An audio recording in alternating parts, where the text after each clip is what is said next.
जवान मिले राहुल गांधी जी से, मांग की उन्होंने पेंशन बढ़ोतरी की, मांग की 1 रैंक 1 पेंशन की, मांग की शहीद का दर्जा की। हमसे क्या भूल हुई कि हमारी सरकार ने पेंशन बंद कर दी। जो बंदा बॉर्डर देगा नहीं उनको शहीद का दर्जा मिले। देश को कम से कम शहादत पर तो भेदभाव नहीं करना चाहिए।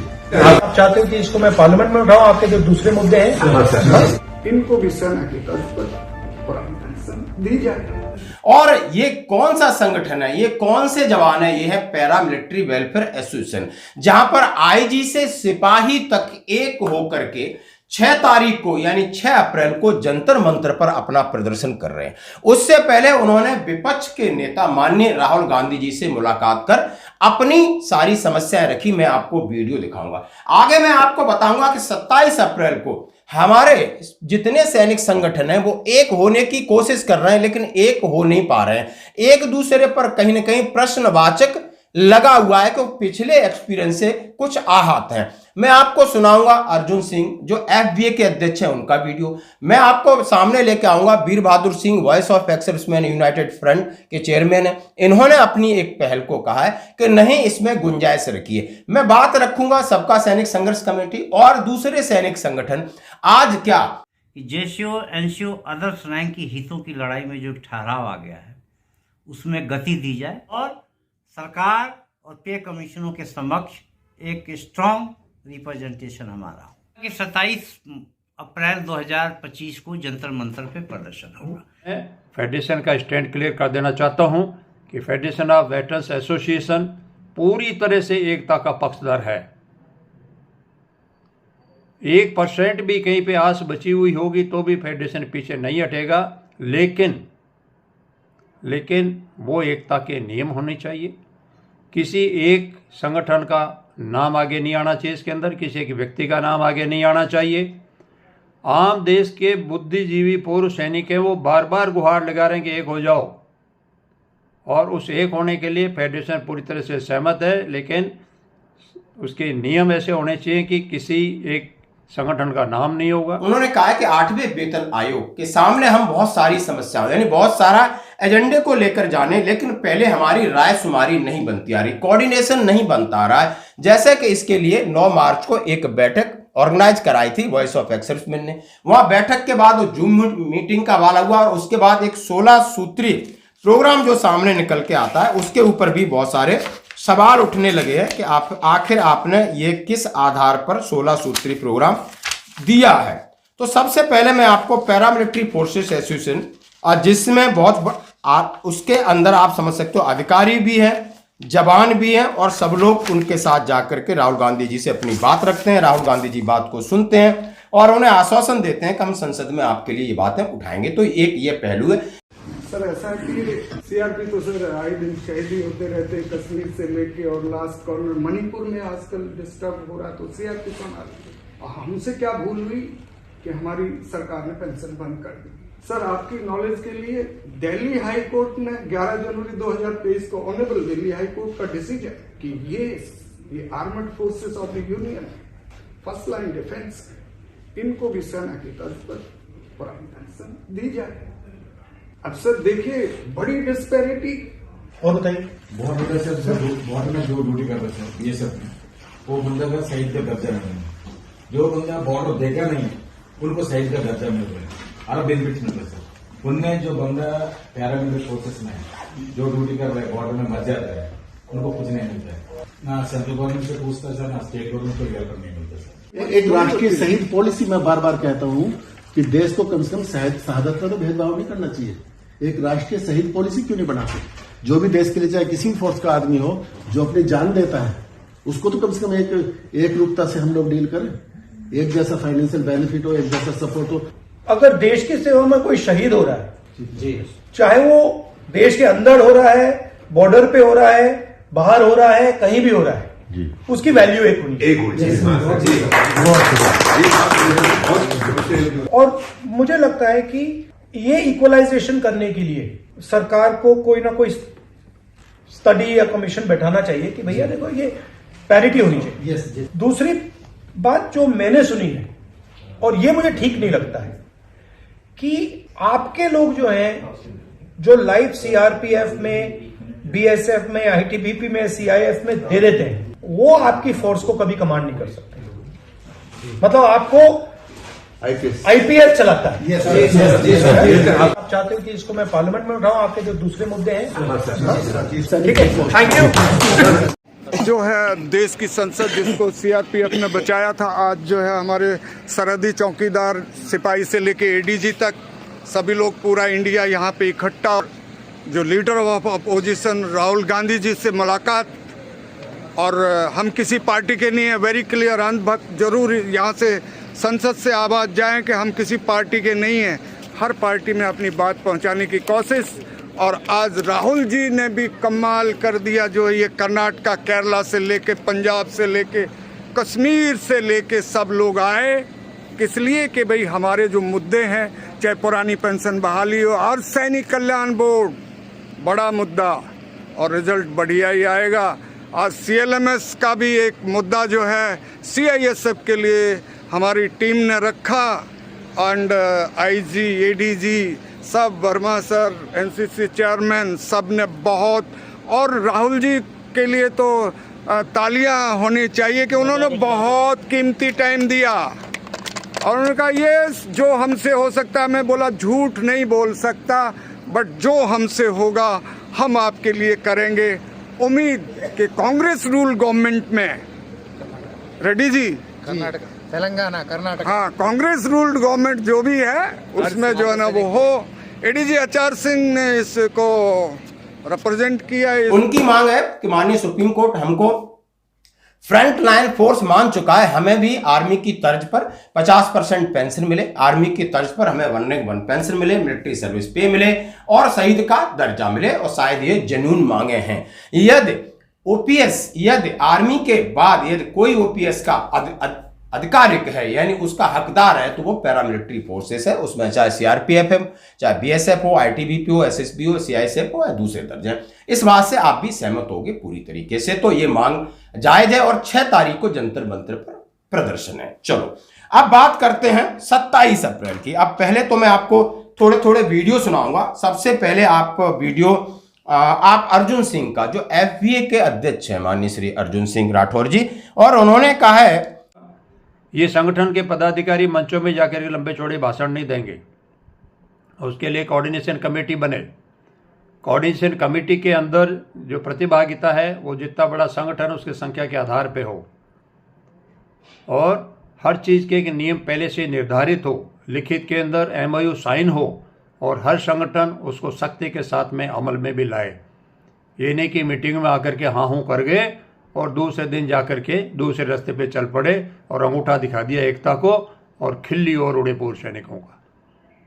मैं पुनः फेडरेशन ऑफ वेटरन्स एसोसिएशन की तरफ से तमाम देश के पूर्व सैनिकों के यकीन दिलाता हूं कि आपके हितों के संघर्ष के लिए फेडरेशन ऑफ वेटरन्स एसोसिएशन कभी पीछे नहीं हटेगा, और इस हित के लिए, इस उद्देश्य के लिए, एकता के मामले में वो छोटा बन करके भी साथ रहना पसंद करेगा। लेकिन बार बार मैं लेकिन शब्द का इस्तेमाल कर रहा हूँ, लेकिन वो बिल्कुल ट्रांसपेरेंट होना चाहिए, सारा कुछ लिखित के अंदर लेखबद्ध होना चाहिए, सभी को वो स्वीकार्य होना चाहिए, छोटा और कोई बड़ा नहीं होना चाहिए, और किसी भी एक व्यक्ति का महिमा मंडन इस उद्देश्य से नहीं किया जाना चाहिए। आशा है सभी पूर्व सैनिक इसको सकारात्मकता से लेंगे और कोशिश करेंगे कि एक मजबूत मंच अवश्य बने, लेकिन वो मंच अच्छी नीयत के साथ में बने, उसके अंदर पारदर्शिता हो, उसके अंदर किसी की इच्छा लालसा छुपी हुई नहीं हो। और आशा है एक दिन ऐसा जरूर आएगा कि बुद्धिजीवी संगठन आगे आएंगे, एक होंगे, काम करेंगे। जहाँ तक फेडरेशन का सवाल है, फेडरेशन अपने सभी संगठनों की सहमति के आधार के ऊपर आगे चल रहा है, उसका अपना एजेंडा है, उस एजेंडे को धीरे धीरे हम बढ़ा रहे हैं। दूसरा चरण हमारा करीब करीब पूरा हो गया, तीसरे चरण की तैयारी हमने शुरू कर दी है। निकट भविष्य के अंदर आप सभी से बातचीत करके सहमति लेकर के हम आगे बढ़ेंगे। जय Hind. Arjun Singh Rathore, president federation of veterans associations. सीधा सीधा अपनी बात में कहा है कि सबसे पहले उन्होंने कहा है कि हम एकता के पक्षधर हैं, हम बिल्कुल सॉफ्ट चीज और सकारात्मक चीज लेके चलते हैं। हमने भारत सरकार को पत्र लिखा है, भारत सरकार संज्ञान में नहीं ले रही है तो हम धरातल पे जाएंगे, आंदोलन करेंगे और सबका साथ देने के लिए तैयार है, लेकिन 7 शर्तों पर हो। उन्होंने अपनी शर्तें रखी, 7 शर्तों पर हो, क्योंकि पिछला अनुभव बहुत कड़वा था। ये वही जंतर मंतर है जहां पर हमारे तस्वीर के ऊपर जूते मारे गए थे और उस संगठन को भी उन्होंने लपेटा जो कि जंतर मंतर पर 1 साल धरना प्रदर्शन किया। उनके साथ हमारा अनुभव बहुत ही कड़वा रहा, बहुत ही निंदनीय रहा, बहुत ही दुखदायी रहा और उससे हम तो आहत हुए। उसके साथ जितने 30 लाख पूर्व सैनिक हैं वो भी आहत हुए और उनका विश्वास अब सैनिक संगठनों के ऊपर से हटता जा रहा है। इस विश्वास को दोबारा रिस्टोर करने के लिए आपको सच्चाई, ईमानदारी के साथ आना पड़ेगा और लंबे समय के लिए गठजोड़ करना पड़ेगा। उसके लिए उन्होंने कॉमन मिनिमम प्रोग्राम की बात हुई, उन्होंने ज्ञापन की बात हुई, तमाम कोऑर्डिनेशन कमेटी की बातों, कुछ टेक्निकल उन्होंने बातें रखी। अब उन्होंने 16 सूत्री प्रोग्राम रखा है, जैसा कि मैंने आपके सामने पहले भी लाया कि उन्होंने ज्वाइंट फोरम की बात की है। प्रदर्शन में उन्होंने कहा है कि किसी का चेहरा मोहरा नहीं होगा, जो भी सबका जितने संगठन होंगे सबका चेहरा होगा, सबका मोहरा होगा। और उन्होंने कहा है कोई किसी को गाली गलौज नहीं करेगा। खासकर यूट्यूबर्स को भी हिदायत दी कि इस तरीके की चीजें नहीं आनी चाहिए। यानी उन्होंने अपनी तमाम बातें लेकर रखी। अब ये 9 तारीख को मीटिंग के बाद ये पत्र मैं आपके सामने रख रहा हूं और सीधा सीधा एफबीआई अध्यक्ष इनका वीडियो भी आपने देखा होगा। ये काफी आहत है, निराश है, ये नहीं समझ। इन्होंने कहा है कि सरकार को भी पता चल गया है कि सैनिक संगठन आपस में लड़ रहे हैं, ये चेहरा मोहरा और राजनीति महत्वाकांक्षा लेकर के आगे आ रहे हैं, इसलिए सरकार हमें कोई वैल्यू या वेटेज नहीं दे रही, इसलिए सरकार ने कभी आपको गंभीरता से नहीं लिया, ना ही जवाब दे रही। क्या आप इस बात से सहमत हैं? क्या पुरानी इतनी मेहनत, क्या हम इतनी मेहनत करते हो, एक दिन में गाली गलौज, एक दिन में हम झगड़ा करते हैं तो नेगेटिव चीज ज्यादा जल्दी पब्लिश हो जाती है और सारी रिपोर्ट जाती है जंतर मंतर की कि आखिर ये लोग कर क्या रहे हैं और उसका सरकार के ऊपर क्या असर है। तो सरकार के ऊपर हम बेअसर रहे, कोई असर डालने में कामयाब नहीं रहे। अब मैं बात करता हूं वीर बहादुर सिंह जी की, काफी लंबा अनुभव है इनके पास और टेक्निकली भी काफी कॉम्पिटेंट हैं।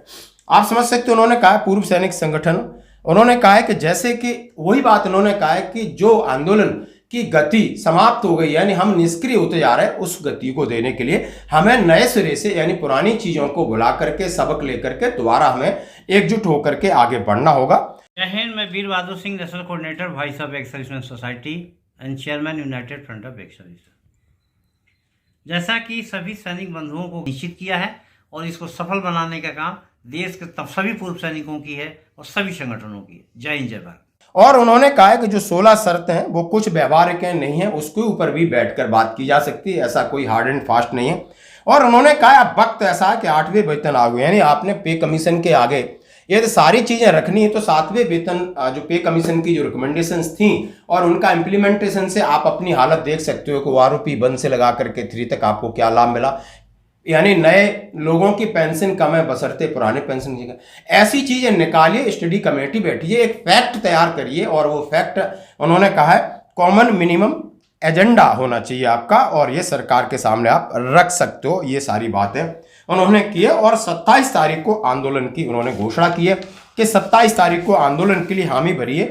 अब देखें कौन आता है कौन नहीं आता है, क्या निकल के आता है। उन्होंने कहा है जूम मीटिंग है जो लगातार होती रहेगी और हम कोशिश करते रहेंगे। दोस्तों अभी सवाल उठता है, हम भी सैनिक हैं, आप भी सैनिक हो, आंदोलन करने वाले भी सैनिक हैं, जाना भी सैनिकों ने, मुद्दा भी सैनिकों का, लेकिन हम एकजुट क्यों नहीं हो पा रहे हैं। आखिर इसके ऊपर आपने हमारे व्हाट्सएप पे जरूर आपने एक मैसेज करना है, ताकि ये मैसेज और मेरा व्हाट्सएप नंबर नीचे हो रहा है, क्योंकि मैं सबको फिर सामने लाना चाहता हूं कि 27 अप्रैल से पहले मैं इन्वाइट करता हूं एफबीआई के अध्यक्ष अर्जुन सिंह राठौर जी को, मैं इन्वाइट करता हूं voice of ex serviceman United front के माननीय वीर बहादुर सिंह जी को, मैं इन्वाइट करता हूं सबका सैनिक संघर्ष कमेटी के नेशनल कोऑर्डिनेटर जो भी हैं, आप एसपी घोषाल साहब हो या उनका और कोई पदा हरबाल साहब है, और मैं इन्वाइट करता हूं यदि कोई हिमाचल प्रदेश से है और उत्तराखंड से कहीं से भी कोई सैनिक संगठन का पदाधिकारी हमें जरूर मैसेज करे अपनी बात रखने के लिए, क्योंकि हम चाहते हैं, हम विनम्रता से अपील करना चाहते हैं कि भुलाइए ये सब चीज़ें यदि आपको ताकत दिखानी है तो जैसे हमने कर्नल बात के अगेंस्ट जो पुलिस का जो रवैया था उसके लिए हमने जो प्रोटेस्ट किया